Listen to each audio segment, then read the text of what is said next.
Hello प्यारे बच्चों, कैसे हो आप सभी। तो आप लोगों का बहुत बहुत स्वागत है आज के हमारे इस वीडियो में। और आज का वीडियो 10th बोर्ड वालों के लिए बहुत ही इंपॉर्टेंट होने वाला है, जो जो मैथ्स की एग्जाम देने वाले हैं, क्योंकि आज हम सिर्फ और सिर्फ 30 क्वेश्चन डिस्कस करेंगे और आपका बोर्ड का पेपर यहीं पर डन हो जाएगा, आपकी पूरी तैयारियां हो जाएंगी। ये है आज का फाइनल शॉट मैथ्स के लिए। मैथ्स के लिए और कुछ करने की जरूरत नहीं है 10th स्टूडेंट्स को, ठीक है। बेसिक स्टैंडर्ड दोनों के लिए मैं क्वेश्चंस इसमें डिस्कस करने वाला हूं। प्रैक्टिस करना है आपको बचे हुए दिनों में इन्हीं क्वेश्चंस को, आपकी तैयारी बूम हो जाएगी दोस्त एकदम से, और पासिंग की गारंटी मेरी हो जाएगी। चलिए स्टार्ट करते हैं बिना किसी देरी के चैप्टर 1 के साथ।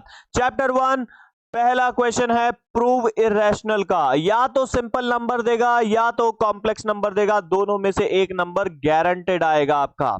नेक्स्ट बेसिक वालों के लिए प्राइम फैक्टराइजेशन का क्वेश्चन, देन आपका एचसीएफ एलसीएम निकालने का क्वेश्चन और उसकी प्रॉपर्टी को वेरीफाई करने का।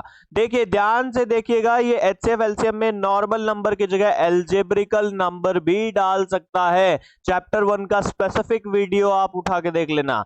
अच्छा, स्टैंडर्ड वालों के लिए एक वरदान दे देते हैं। स्टैंडर्ड वालों एचसीएफ एलसीएम पे बेस्ड वर्ड प्रॉब्लम्स कर लेना। एचसीएफ एलसीएम पे बेस्ड वर्ड प्रॉब्लम्स आपको तैयार करनी है, जैसे कि साइंस फैकल्टी इतनी है, मैथ्स फैकल्टी इतनी है, फिजिक्स फैकल्टी इतनी है, अलग अलग नंबर दे दिए तीनों के। और अब बोल रहा है कि इनको मिनिमम नंबर ऑफ टेबल या मिनिमम नंबर ऑफ रूम्स कितने लगेंगे, कि हर एक टेबल या हर एक रूम्स में इनको इक्वली डिवाइड कर दें। ठीक है, तो इस टाइप का क्वेश्चन आपका जनरली स्टैंडर्ड में पूछा जा सकता है, सो उसको प्रिपेयर कर लेना है। चलिए नेक्स्ट चैप्टर की ओर बढ़ते हैं। तो नेक्स्ट चैप्टर है आपका पॉलिनोमियल्स। पॉलिनोमियल्स जो है आपका बहुत ही इजी सा चैप्टर है, 5 मार्क्स यूं हलवा हाथ में देके जाता है, क्योंकि बुक में मात्र एक्सरसाइज है 2 और 2 एक्सरसाइज में है क्वेश्चन है 3 बस। तो इन 3 क्वेश्चंस को तो हम बहुत अच्छे से तैयार कर सकते हैं, इनको हमें बिल्कुल भी छोड़ना नहीं है। तो सबसे पहला क्वेश्चन बेसिक वालों के लिए जीरोस और उसको वेरीफाई करिए। The same question can come for standard वाले, ठीक है। सम ऑफ जीरोस दे रखा है, वैल्यू ऑफ के निकालना। अच्छा, यहां से स्टैंडर्ड बेस्ड ज्यादा हो गया, ये वाला क्वेश्चन जो है स्टैंडर्ड में जाने की चांसेस ज्यादा है। के बेस्ड क्वेश्चंस की चांसेस स्टैंडर्ड में आने की ज्यादा है दोस्त। बाकी एनसीईआरटी ओरिएंटेड ये जो 3 क्वेश्चंस हैं जिन पे मैंने टिक किया है, ये बेसिक में आने की चांसेस बहुत ज्यादा हो गई है, ठीक है। चलिए दोस्त चैप्टर 3 की ओर बढ़ते हैं।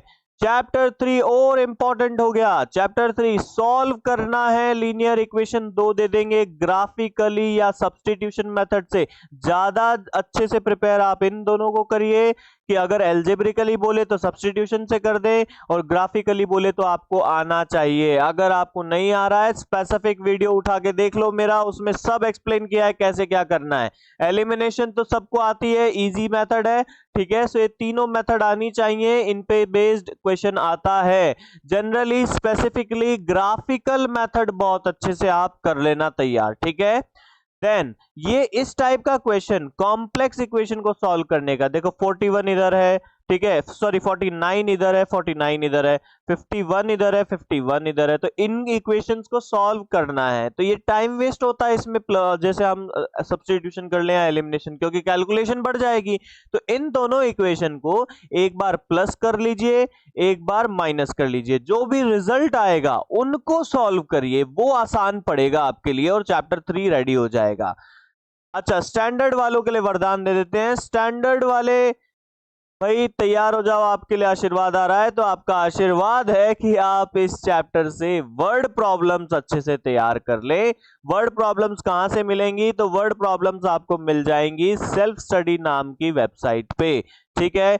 चलिए चैप्टर 4 की ओर बढ़ते हैं। चैप्टर 4 से बेसिक वालों के लिए क्वेश्चन बहुत ही सिंपल जाएगा, वो है डिस्क्रिमिनेंट बेस्ड, ये एमसीक्यू में बनेगा, ठीक है। और 5 मार्क्स में इन्हीं 3 में से एक वर्ड प्रॉब्लम आ रही है, या तो ट्रेन बेस्ड आएगी, 2 डिजिट नंबर बेस्ड आएगी, या एज बेस्ड आने वाली है। एक और बता देता हूं, फ्रैक्शन बेस्ड, ठीक है। कौन सी? Fraction based.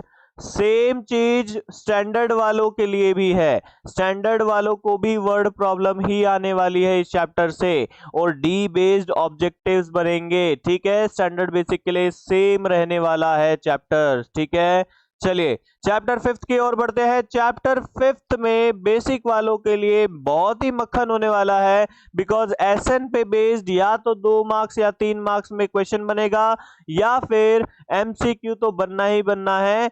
ए और मतलब ए एन के बेस के जो डायरेक्ट क्वेश्चंस हैं वो बेसिक वालों को तैयार अच्छे से कर लेने हैं, और एस एन के बेस के डायरेक्ट क्वेश्चन आपको अच्छे से तैयार कर लेने हैं। मतलब आपके जो एपी चैप्टर में 2 एक्सरसाइज है उनके शुरुआत के क्वेश्चंस आपको तैयारी करनी है। स्टैंडर्ड वालों के लिए बोल देता हूं, स्टैंडर्ड वाले अपना नेक्स्ट जो सेकंड एक्सरसाइज है जिसमें वर्ड प्रॉब्लम स्टार्ट होती है क्वेश्चन नंबर 8 से, वहां से आप बहुत अच्छे से तैयारी कर लो, उसके बाहर इसमें जाएगा नहीं। अदरवाइज एक और बड़ी चीज आ सकती है इसमें, केस स्टडीज। तो केस स्टडीज को आपको बहुत अच्छे से तैयार करना है। कहां से तैयार करना है? पीवाईक्यूज, कंपार्टमेंट पेपर्स में से केस स्टडीज उठा लो। ठीक है, ये सब कहां मिलेंगे? सेल्फ स्टडी नाम की वेबसाइट पर। चलिए चैप्टर 6 और 10, the fear of every student. Chapter 6 triangle, chapter 10 circles. भाई इससे बेसिक वालों के लिए कुछ मैं बेसिक बता देता हूं आपको। एक तो बीपीटी प्रोविजन आपको अच्छे से तैयार कर लेना है। बेसिक प्रोपोर्शनैलिटी थ्योरम का प्रोविजन और स्टेटमेंट बढ़िया से रट लो, और कुछ बेसिक क्वेश्चन जो डायरेक्ट क्वेश्चन है जिनमें एप्लीकेशन बेस्ड क्वेश्चन आते हैं, तो उनको भी बहुत अच्छे से तैयारी आपको करनी है। ठीक है, स्टैंडर्ड वालों के लिए बोल देता हूं भाई, स्टैंडर्ड वाले अपनी तैयारी, इसमें देखो फिक्स्ड क्वेश्चंस नहीं है, इसमें बहुत सारे क्वेश्चंस हैं। तो उन बहुत सारे क्वेश्चन के लिए एक बेस कैसे तैयार करना है, तो सबसे पहले एनसीईआरटी सॉल्व कर लो, नेक्स्ट लेवल पे पीवाईक्यू सॉल्व कर लो, उसके नेक्स्ट लेवल पे कंपार्टमेंट का पेपर सॉल्व कर लो, और उसके नेक्स्ट लेवल पे सैंपल पेपर सॉल्व कर लो जो सीबीएसई ने रिलीज किए हुए हैं 24 और 23 के। ठीक है, 2 साल के बढ़िया बढ़िया तैयार कर लो, तो आपके टोटल चीजें 6 पेपर तैयार हो जाएंगे, और एनसीईआरटी के कुछ क्वेश्चन तैयार हो जाएंगे इन दोनों चैप्टर के लिए, और आपकी तैयारी बूम चली जाएगी। चैप्टर 7 की ओर, बेसिक वालों को डायरेक्ट क्वेश्चन आता है डिस्टेंस फाइंड करने का, ठीक है, सेक्शन फॉर्मूला लगाने का या मिड पॉइंट फॉर्मूला लगाने का, इस टाइप का डायरेक्ट क्वेश्चन। इन तीनों क्वेश्चन को नोट डाउन करो, सॉल्व करो और बढ़िया से प्रिपेयर करो। स्टैंडर्ड वालों के लिए बात कर लेते हैं, तो स्टैंडर्ड वालों के लिए कोऑर्डिनेट से फिगर बेस्ड क्वेश्चन बनता है कि ये पैरेललोग्राम है, प्रूव करिए, या फिर इसके पैरेललोग्राम है और इसके 4 कोऑर्डिनेट आपको दिए हुए हैं जिसमें से एक आधा कोऑर्डिनेट में वैल्यूज मिसिंग है, तो उसकी वैल्यूज फाइंड आउट करो। तो इस टाइप के क्वेश्चंस स्टैंडर्ड वालों के लिए इसमें बनते हैं। ठीक है दोस्त, चलिए चैप्टर 8 और 9 की ओर बढ़ जाते हैं।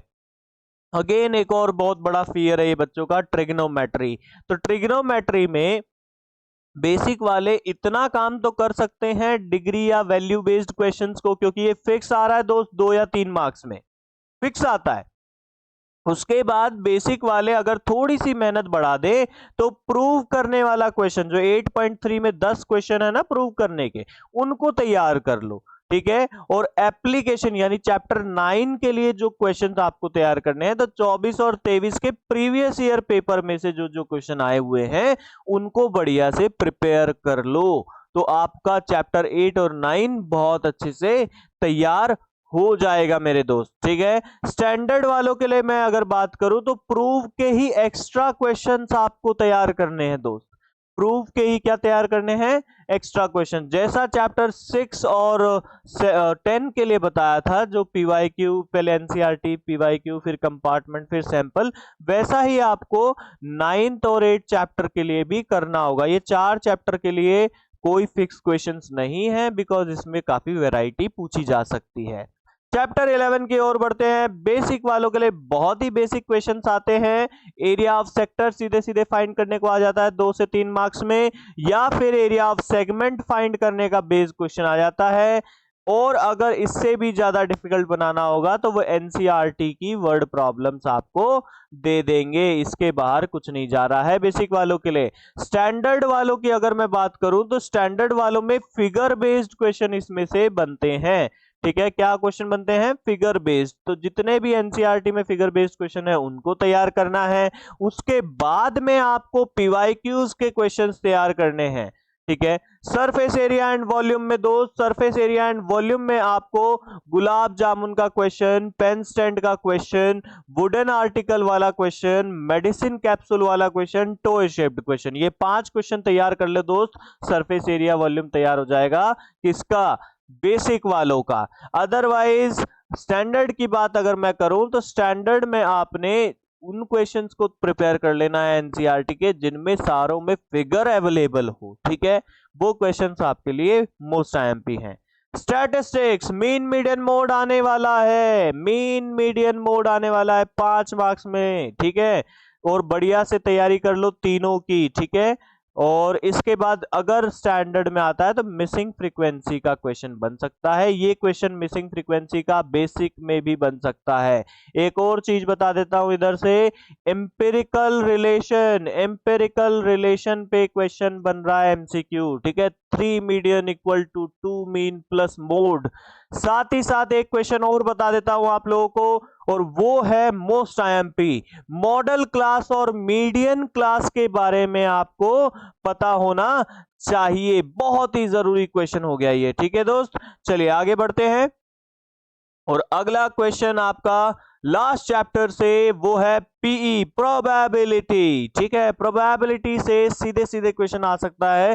ज्यादा अच्छी किस्मत रही तो 3 मार्क में या 4 मार्क की एक केस स्टडी आ जाएगी। ठीक है, ओके। और अगर किस्मत थोड़ी खराब सी रही तो 2 मार्क में एक क्वेश्चन या फिर 1 मार्क के 2 ऑब्जेक्टिव देखने को मिल सकते हैं। ज्यादा से ज्यादा ये चैप्टर जो है वो 2 से 3 नंबर में आपको देखने को मिल जाएगा। अगर केस स्टडी में आ गया तो सिर्फ 4 नंबर का होगा। आपको केसेस क्या तैयार करने हैं? तो आपको केसेस तैयार करने हैं कॉइन, डाइस और डेक ऑफ कार्ड्स के। अब रही बात कि भाई स्टैंडर्ड वालों को क्या पढ़ना है, तो लीप ईयर में कितने संडे आते हैं? ठीक है, 53 संडे आने की क्या चांसेस है? इस टाइप के क्वेश्चन जो हैं स्टैंडर्ड के लिए अच्छे रहेंगे। तो इतनी तैयारी कर लीजिए, इन 30 क्वेश्चंस की तैयारी कर लीजिए और आपका मैथ्स का पेपर क्रैक हो गया है दोस्त। जय हिंद, जय भारत।